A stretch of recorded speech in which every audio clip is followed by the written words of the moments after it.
What is happening? Welcome to the First Pitch Podcast. It's not the First Pitch Podcast. My gosh, why do I always say that these days? Oh my lord. What is happening? Welcome to the Plus Pitch Podcast, your morning pitching podcast from pitcherlist.com. My name is Nick Pollack. Today's April 29th, and yes, we are going to talk about baseball. We have the Sears Hunter, which is, of course, a top 100 movie, and also the Deer Hunter, the progressive rock band, but we went with the movie, all right, for the lovely graphic from Justin Paradis, as always. And JP Sears, 5.2 innings of 100 run, 5 hits, 0 walks, and 7 strikeouts. This really gets the Rangers. And I normally just brush aside JP Sears. I say, look, sure, he's like a 15-team hipster. That is, if you need some sort of chance of doing well, fine. But you don't really think he's terrible. So he's still on your teams, but you don't really think he should be around. But then, it goes back and forth. In 12-teamers, I really don't think you should buy into this. What Sears has done is throw a ton of sweepers and four-seamers just over the plate to right-handers, and it just kind of works out. You see 6 whiffs in 7 Ks, and anytime you see fewer whiffs than strikeouts, you should have alarm bells, because that is all called strikes, and yes, I know CSW is an important thing, and I get it. Sears is not really a CSW darling. He does have good PLV marks because we do like sweepers, and we do like his flat four-seamer attack angle, but he doesn't utilize it well. He just doesn't locate super effectively. He just throws strikes, and PLV will always like strikes. It gives him a chance, but it's not sustainable. It's not a high plateau that you want to consistently go after with Sears. So, I don't really want to go after this. He does get Miami next, but that could be meh, So I don't really feel you need to go and get Sears. He's not like the breakout player of the year. Now, Tomo Yuki Sugano. Oh, man. We're going to watch him after I do this live podcast. If you didn't know that, by the way, every single one of these Plus Pitch podcasts are on YouTube now. And you can watch it. You can see it in the Roundup. Also, go back to the Roundup article. You can just watch me talk about the Roundup. You can watch it inside of the podcast post on the website. All these different ways for you to consume this the best way for you. And Sugano, 5 innings, 0 runs, 5 hits, 1 walk, and 8 strikeouts. You'll see that video of him after this. 17 whiffs against the Yankees. He got a king goal, almost a golden goal. 36% CSW. How did he do that? It was a splitter, killing it. 9 over 19 whiffs. Had a high CSW, of course, just from that mark. And you have the four-seamer at 16 inches of vert. He did really, really good in pitch separation, especially against lefties. You have curves as well coming down. I'm intrigued by this. This is also the peak of Sugano. Still a much higher bar than I expected him to ever reach. But this is not the consistent thing for Sugano. And unlike the other splitter guys we've seen, he has other offerings. So if this is legitimately a splitter that can go 9 whiffs in a game, it was 9 over 19. He utilized them in good situations, mostly against lefties. Keep that in mind. But this does showcase something else that I haven't seen yet. And now also remember that Sugano was a command-focused guy coming here. He was known as the one who could be so precise and dot the edges and everything like that. That's why I kind of thought of him as a lefty. At first, he was righty. We haven't really seen that until this start. So it's not so out of the question for him to have this kind of peak performance either. Consider it. I'm not really going to go after Sugano with his next outing. That is against the Royals. Not a terrible matchup. It's in Camden. It's up to you. I think in 12-teamers, fine. Take a shot at it. The Orioles are desperate for something. Maybe they can all link and unify or be inspired by Sugano here. But I'm not going to tell you that he's going to go 17 whiffs again. If you want to also hear about Cade Povich, who's going today, well, I'm going to actually be talking to him Wednesday morning. Tomorrow morning, 9 a.m. for an episode of The Craft. It will be live, so go check that out. If you have questions that you want me to ask Cade Povich, you can ask them live during the YouTube live stream at 9 a.m. You can also leave any sort of comments inside of our Discord, inside the playback stream today, at me on Twitter. I'm really looking forward to talking to Cade Povich. Griffin Canning was not on the list yesterday. I was so close to doing it, and he was, I think, literally the last one off. He went against the Nationals here, got the wins, 5 innings, 0 runs, 4 hits, 3 walks, and 5 strikeouts. He's on a bit of a Vargas rule as he's finally locating his slider down effectively. Oh, I love to see that. What I've really not liked about Canning is that he goes a lot of sliders and changeups, but he just kind of throws them over the plate a lot, dancing on the disco kind of. And they're not the filthiest breakers and secondaries. While the four-seamer he's had to throw more than usual at times, and that makes sense, right? More than usual at times. Yeah, there are times that Griffin Canning has to throw these fastballs for strikes, and those are easily his worst pitch. So the more they can get by with these sliders and changeups and not have to throw four-seamers in the zone, things are good. That's really what he did here. And I don't know how long he can reliably do that. When it comes to the pitches themselves, I don't really see much of a difference, save for improved location at the moment. It's not something that we always see stick around. And I'd be a little cautious with Griffin Canning. That's why I've been so negative on him. And I do just want to mention, yes, 5 innings, 0 runs, you got the win. 5 strikeouts, we'll take it. 7 base runners with 3 walks. Just kind of shows that, right, even at the peak of this, it's not so absurdly good. That's all I'm trying to get at. I'm very terrified of a low floor here from Griffin Canning. You have Bailey Oberg against the Guardians. This was supposed to be a fun matchup, and it wasn't. We'll talk about Gavin Williams later. But 7.2 innings and 1 earned run, 8 hits and 0 walks for Bailey Oberg. Got a win. And 2 strikeouts. Just 2. He faced a lot of lefties as I expected against the Guardians. I actually got a comment, I think, for the streaming piece because I said, hey, look, he's getting at the Guardians. I like this because his best pitch is a changeup. He should be really good against lefties. I saw someone say, yeah, but he has like a 900 plus OPS against lefties this year. And I get that comment. I really do. I mean, that's not good against lefties this year. That's also results based. And results based for individual pitches is a trap I see a lot because the sample size of that is generally very low, especially this early in the season. And there are a lot of pitches that get to it. Keep in mind also that maybe a few home runs on it will really offset that, especially early on in the year. And that's results in the past. I think Bailey Oberg with his changeup is generally very good against lefties, and it was here. Now, the four-seamer is still not getting upstairs as we want it to. And I want to see 92 with 60% high location. Probably, honestly, 70% as he used to. Bailey Oberg's not doing that. It was actually 90.2 miles per hour on the four-seamer upstairs. He didn't have to face many righties, which is good because the slider has not been good for him. That's actually been his biggest mistake this year. So I'm in sell high mode for Bailey Oberg. The velocity is down. The four-seamer command, once again, it's just been a long time since we've seen him really paint the top of the zone red. And that's concerning. And of course, the slider I think is just kind of at the moment. So yeah, I would sell high. You have Nick Martinez against the Cardinals. Got a win, 6 innings, 1 earned run, 5 hits, 2 walks, and 3 strikeouts. Just 6 whiffs, 26% CSW. I have to give him props because there's one pitch that I'm going to say, yes, this is a good pitch every single time for Nick Martinez. It would be his changeup. It was horrible. It was just no feel whatsoever. And the fact that he was able to go 1 earned run in 6 innings is a really good testament to the variety from Nick Martinez. He was able to sneak over all these four-seamers in the middle of the plate, which is his most hittable pitch by far. And also against righties, I will give him tons of credit for having the slider and cutter go outer third and down for the most part in that quadrant. I like it a lot. He's a Toby. He gets a Nats next. That's fine. I just do want to mention that Nick Martinez hasn't really fully locked in. And before this one, the ratios were just terrible. I haven't been too enthused about Nick Martinez, but yeah, he's a prototypical Toby. Patrick Corbin did well against the Athletics, kind of. 4.2 innings and 200 runs. And I say well based on his arsenal. Doing whatever he could. Against lefties, I gotta say, he nailed the sinker inside as he should. He went down and away with the slider. Like, he did what he was supposed to do.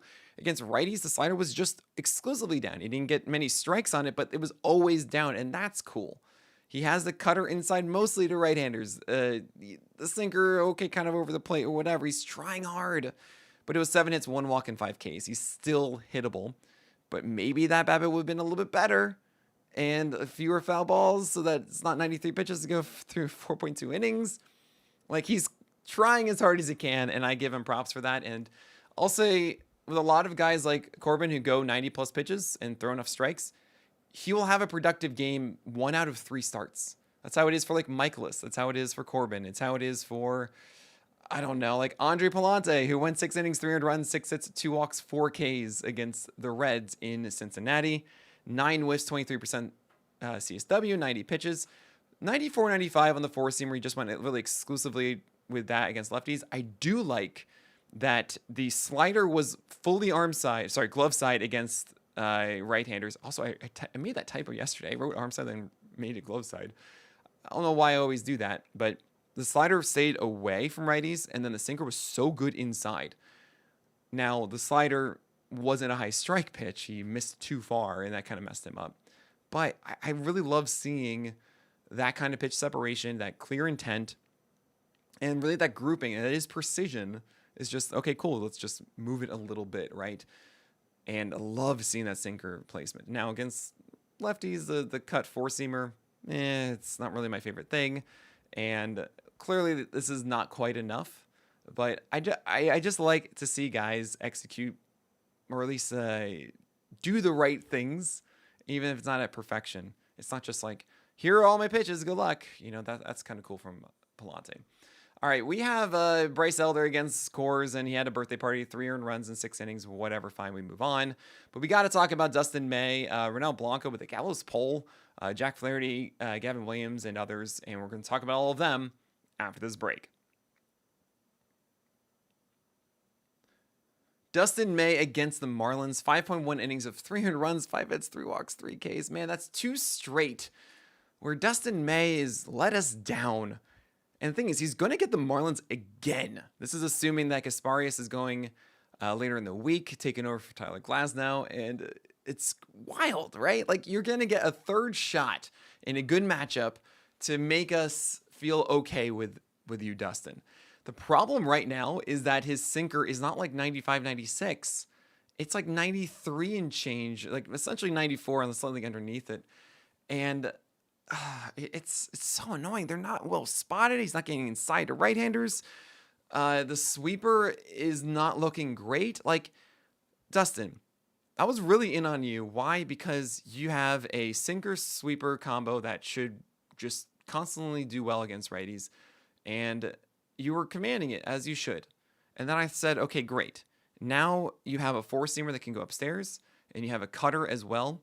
And as you get more time, and this is the first year you're really getting more than 10 starts straight in the rotation, like you're up to, 5 or 6 now, you should be able to develop further. You should actually get this polished and be able to actually make those tweaks and be good.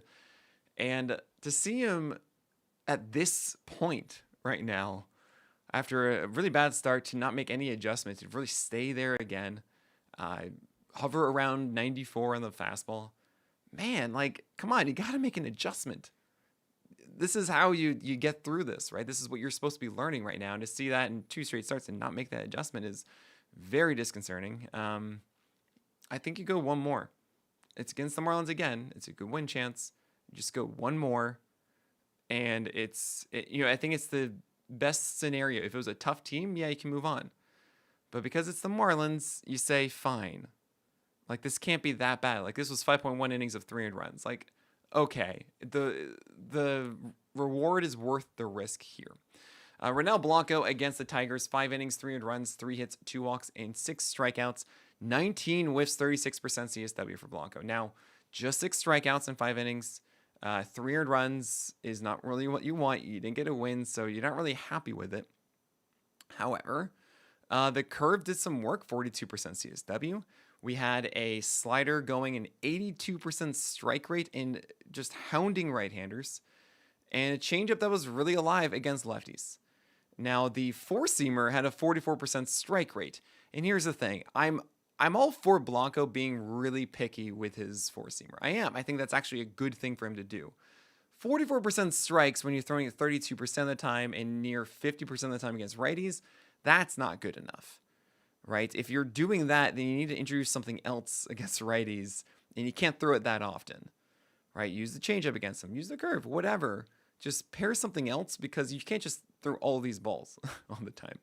That's really it. That's the problem with this one. So if you think about it this way, you have a 44% strike rate, yet an overall 36% CSW. That means the curve, the slider, and the changeup were really effective, right? So that's cool. He might get the White Sox if Lance McCullers does not go on Sunday. It does look like Lance McCullers is making his debut for the first time like 3 years or something on that Sunday. If not, then if McCullers is making that debut against the White Sox, then it would be in Milwaukee on Monday for Blanco. I'm okay with that one. I think it's worth a shot to see if Blanco is actually getting into something here. Jack Flaherty against the Astros on the other side of this. Pretty disappointing. 5 innings of 4 runs, 6 hits, 2 walks, 4 Ks. The curve went only 53% strikes, and the slider was more hittable than usual. The four-seamer wasn't along the edges at all. Essentially what happened is that guys could just look straight down the middle, middle down, and that was it. And the curve wasn't as competitive as it usually is.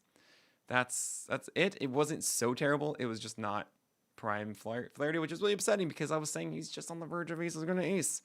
Ugh. You have Will Warren against the Orioles. Went 3.1 innings of 4 runs, 6 hits, 2 walks, and 5 Ks. And the four-seamer is still flat. It's actually as flat as I've seen it now. 1.5 height-adjusted VAA. Not 1.3, 1.5, which is good. He has 16 inches of vert with that. Those are all good things, but he didn't spot it well. And the changeup wasn't terrible against lefties, but it wasn't out of the zone. It was inside the zone in that lower down and away quadrant. So it got hit a little bit. The sweeper had some moments, but then also allowed some really hard contact. It wasn't super precise. So I'm disappointed with Warren at the moment. And you can see how these things would work. He's just not refined with it yet. So it could just click next start. It could just take some time before we really get into that, oh, hey, Warren's got his rhythm and really getting going. The good news here is that Warren does have runway, right? Carrasco's still in that rotation. So whatever happens down the road here, if Luis Gil comes back or they trade for something, well, Warren is still here and he's going to stay there. So everything is okay here. I don't think that Stroman would kick out Will Warren at all. For deeper leagues, I think you hold. In 12-teamers, I don't feel like you have to continue with Will Warren at the moment, but it could turn around at next start. You have Trevor Williams, never Trevor, and 5.1 innings, 5 earned runs, 7 base runners, 5 Ks. You just don't need to, guys. Ryan Feltner did not do well. He was also 2 ticks down. He was in Coors against Atlanta. Of course he didn't do well. We don't do this. Edward Cabrera, oh my gosh. I mean, it was against the Dodgers. You're not going to start him here anyway. But the slider was barely used. The curveball was all over the place. The changeup was, oh man. I still see a world where Edward Cabrera figures this out. We've seen him have all of the pieces work separately and just not all together. He's going to get the Dodgers again, I think. Yeah, you don't want to do this at all right now. You can just kind of move on. And even if you do see it once, you're not going to believe it's going to be there, right? And the last one we got to talk about is Gavin Williams. And fortunately, for throwing 61 pitches in 2 innings, he only allowed 4 earned runs. I know, bad. I'm really upset about it. 7 hits, 2 walks, and 2 strikeouts. So this is the thing that really bothers me about this one. It's not necessarily that the sweeper and the curve were just not well spotted and didn't get many strikes. It's more that the cutter was just featured 3 times. And the whole point of the cutter is that when you're not feeling the sweeper or the curve, you have support with it instead of fastball. Now, it may have been that he didn't like the feel of that either, and it did get hit hard because he threw it in the middle of the plate when he did. So, I don't know. He's a piece. Poor execution, awesome stuff. I want to keep saying this is a process, and if you talk about Gavin Williams on July 1st, you can be like, Gavin Williams is great. We love him. He's been so good. It's awesome. It is April 29th. I would even say May 20th. I'm curious where we're going to be at it, right? But it's a process right now. And you have to assess as a manager, okay, if I drop Gavin Williams, what am I getting? Is it for a temporary thing? Do I think this roster spot is going to be utilized well instead? I'm not saying that Gavin Williams is going to wake up and be a top 20 starter or something like that. But you also understand the potential here you saw the Yankee start, essentially. You see the potential. So do what you want. Right now, he's a hipster, headache-inducing pitcher, stifling the entire roster. Yes, I'm going to lower him next week on the list as long as he doesn't have some glorious outing before then over the weekend. And I'm trying to remember who that would be, and that would be for Gavin Williams. Would be at the Jays. Part of me says I'm starting him. Part of me says just have him on your bench and just see what happens. It really depends on your head-to-head league. In a roto, I think you just kind of do it. But yeah, that's the Gavin Williams situation. It stinks. I'm really upset about it. And I really hope that cutter just finds its form. All right, that is it for today. Thank you all so much for leaving your ratings and reviews on iTunes. I know I say it a ton, but really, those are helping us get better sponsors. And it just goes a long, long way. Just the reviews in general. Just thank you guys so much for doing that. But that is it. So my name is Nick Pollack, and may your BABIPs be low and your strikeouts high.